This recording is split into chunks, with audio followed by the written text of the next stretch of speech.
오늘 제목은 내가 약한 때에 곧 강함이라는 말씀을 우리 고난 주간을 또 통해서 또 피차간의 은혜를 나누길 원합니다.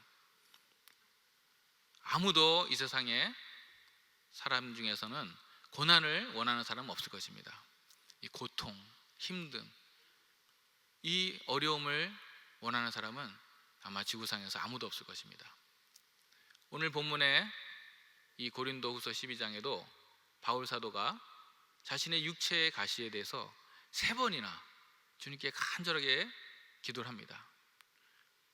그렇게 거두어달라고 바울 사도가 기도했는데도 응답이 안 된 이 고난, 심지어는 우리 구주 예수 그리스도께서도 겟세마네 동산에서 그 십자가의 고난의 잔을 앞에 두시고 이 잔을 내게서 거두어 주소서, 또 건너가게 해달라고 3번이나 마치 땀방울이 핏방울처럼 그 정도로 필사의 기도를 하셨습니다.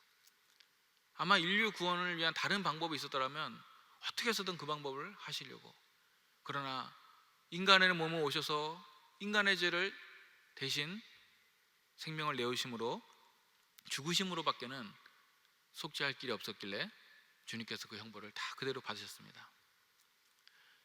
이처럼 고난은 아무도 원하는 사람이 없는 것입니다. 만약에 원한다, 그건 온전한 정신이 아니겠죠. 정신병자가 아닌 이상은 누가 아마 암에 걸린다든지 자식이 죽는다든지 사업이 부도가 난다든지 내가 그걸 원해요 하는 사람은 그거는 정상적인 사람이면 할 수가 없는 겁니다. 아마 정신병자들만 아마 원할 겁니다.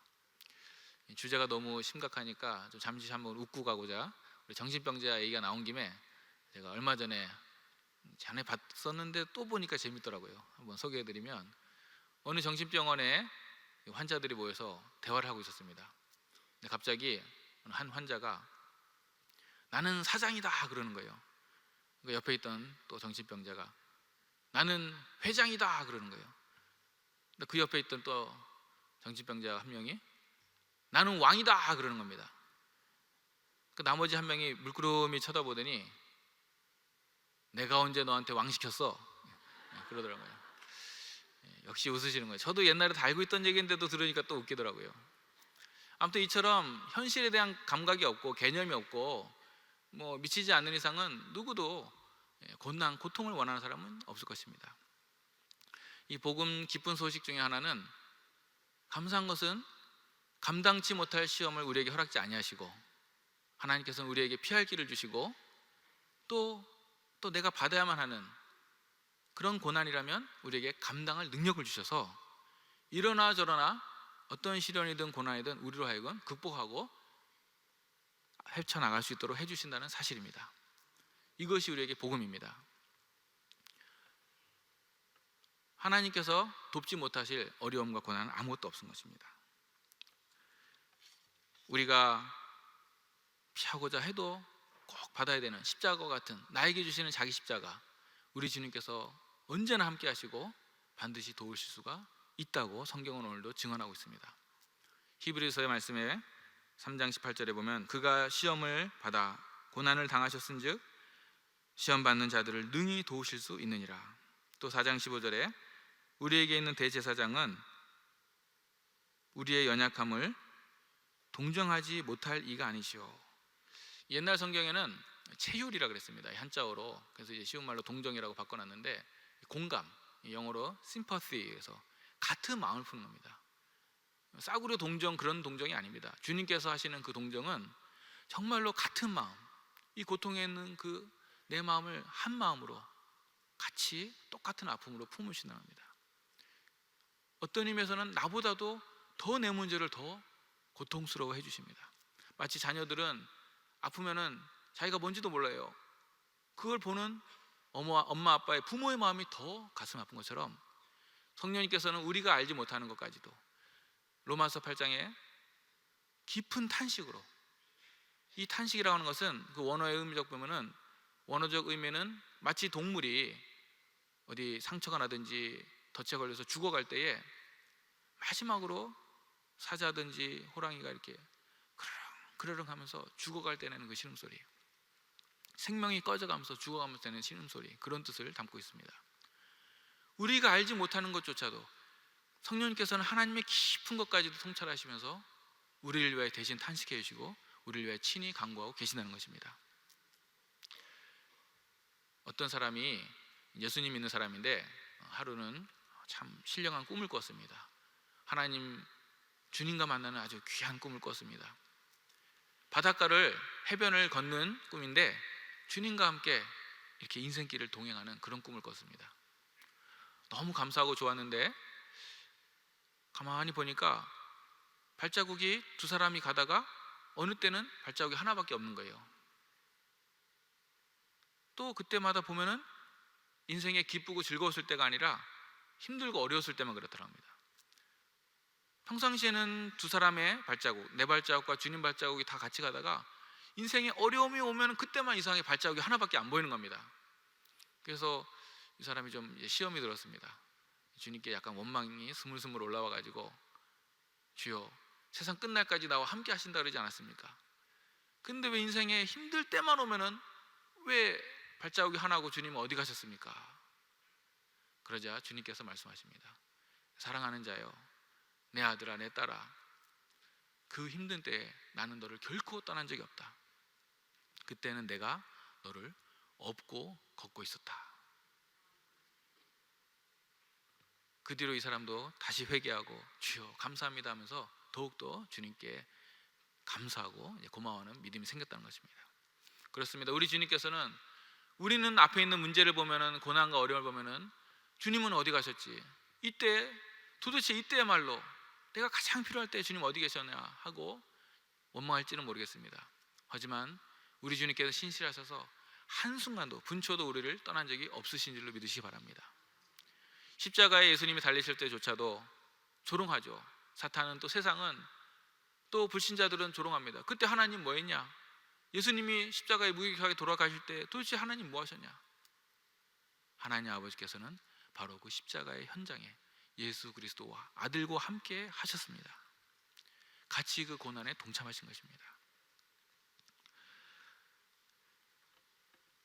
우리가 고난에 대해서 한 가지 또 복음은, 이 고난은 하나님께서 반드시 끝내주신다는 것입니다. 영원하지 않다는 것입니다. 천하 범사의 때가 있다고 그랬죠. 전도서에 보면은 날 때가 있고 죽을 때가 있고, 전쟁할 때가 있고 평화시가 있고, 가난할 때가 있고 부할 때가 있고, 천하 범사의 때가 있는데 고난도 여러분 시작이 있으면 끝이 있습니다. 좋은 일만 우리가 못 잡는 게 아닙니다. 가령 붙잡고 싶은 순간들이 있죠. 우리 아이가 태어나는 그 생명의 신비, 갓난아이가 응애응애 태어나면은 얼마나 참 생명이 신기하고 예쁜지 모르겠습니다.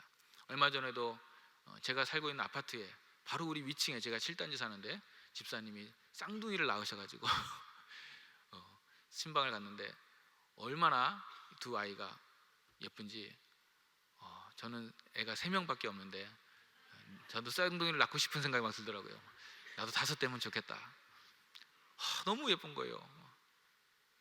또 우리가 막 붙잡고 싶은 생각들이 많죠. 시간들이, 특히 공휴일, 휴가 같은 거는 진짜 왜 이렇게 빨리 지나가는지 좀 시간이 덜 갔으면, 또 졸업식을 아주 상을 받는다든지 아주 기쁨의 잔칫날 같을 때 막 행복한 순간을 사진으로 찍고 싶은 생각들, 여행이라든지 막 행복한 순간들 막 담아두고 싶습니다. 그러나 우리가 붙잡을 수 없습니다. 마찬가지입니다. 고난도 우리가 붙잡을 수 없어요. 지금 왜 이렇게 안 지나가나 할지 몰라도, 끝이 안 보이는 것 같지만 이 고난도 반드시 내가 잡을 수가 없고, 솔로몬의 반지 지혜처럼 이것 또한 지나가리라, 반드시 지나는 것입니다. 그래서 고난은 땅굴이 아니라 터널이다. 땅굴은 가다 보면은 어둠 속에서 그냥 벽에 부딪혀서 끝납니다. 절망합니다. 하지만 고난은 땅굴이 아니고 주님 안에 있는 자에게는, 주 안에 있는 자에게는 이것이 터널입니다. 지금 언제 끝날지 몰라요. 어두운 터널을 갑니다. 그러나 믿음으로 기도하며 주의 뜻에 주님 안에 계속 거하면 언젠가 나도 모르는 한순간 순식간에 환하게 이렇게 터널을 통과하여 빛이 비춰오듯이 반드시 끝이 난다는 것입니다. 더 나아가서 시간은 사실은 주님 안에 있는 사람에게 유리합니다. 흘러갈수록 세상 사람들은 처음에는 잘 되는 것 같아요. 넓은 길 같아서 막 화려하게 성공하는 것 같지만 가면 갈수록 나중에 쪼그라들고 멸망길로 갑니다. 하지만 주님 안에 있는 자는 처음에는 왜 이렇게 고통스럽고 좁은 길로 가고 힘들고, 하지만 가면 갈수록 주님 안에 있는 자, 기도하는 자, 믿음 안에 거하는 자는 갈수록 끝이 더 창대하고 잘 되는 줄로 믿습니다.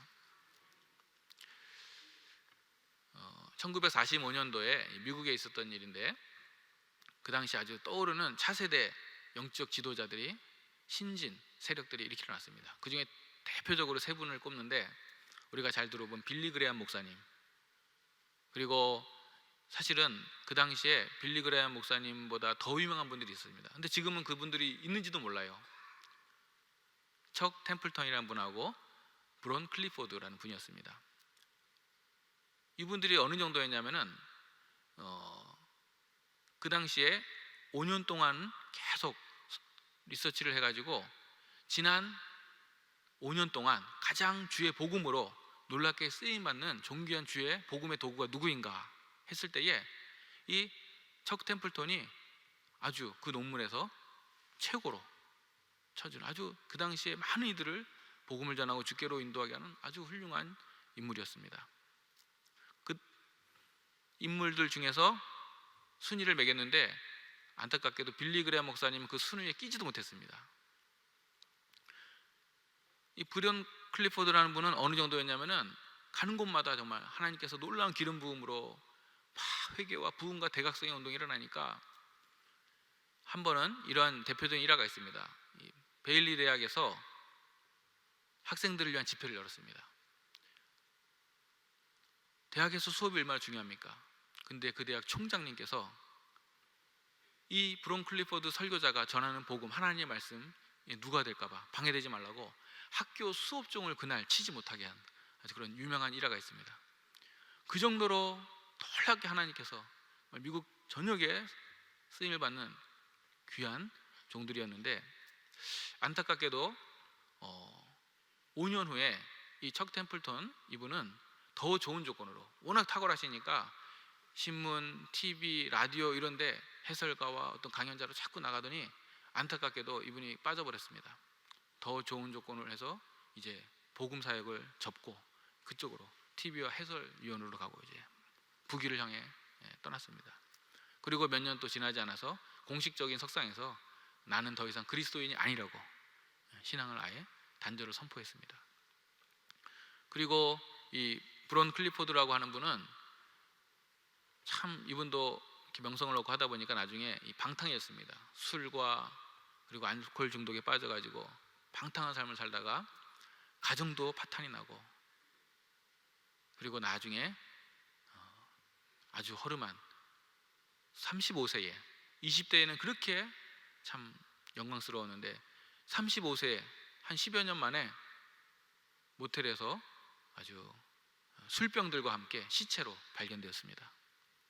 나중에는 이분은 장례 치러올 사람도 없어가지고, 그래도 전에 알던, 개인적으로 알던 몇몇 목회자들이 개인 사비를 털어서 겨우겨우 가난한 자들을 위한 그 무덤에 겨우겨우 장례식만 치르는 아주 그런 비참한 말로를 겪었습니다. 오직 빌리 그레이엄 목사님만 처음부터 끝까지 계속 주님 안에 거하고 계속 주님을 따르는 길을 가서, 우리가 지금 알다시피 전 세계의 가장 위대한 복음 전도자로 가면 갈수록 더 30대, 40대, 50대, 60대, 지금은 뭐 80대, 90대 되신 걸로 알고 있는데, 미국의 대통령은 바뀌어도 계속 축도를 하는 그런 전 세계의 위대한 지도자를 끝까지 사물과 같이 사용을 받고 계십니다. 사랑하는 우리 성도 여러분, 저와 우리 모두는 처음만 좋은 것이 아니라 갈수록 더 잘 되는, 오히려 시간은 하나님 편, 기도하는 사람 편입니다. 마지막에 웃을 수 있는 저와 우리 모두가 되시길 주님의 이름으로 축원합니다. 마지막으로 한 가지 더 고난에 대하여 고찰하면, 이 고난은 자랑과 면류관도 된다는 것입니다. 고난 자체가 무슨 좋다는 건 절대 아닙니다.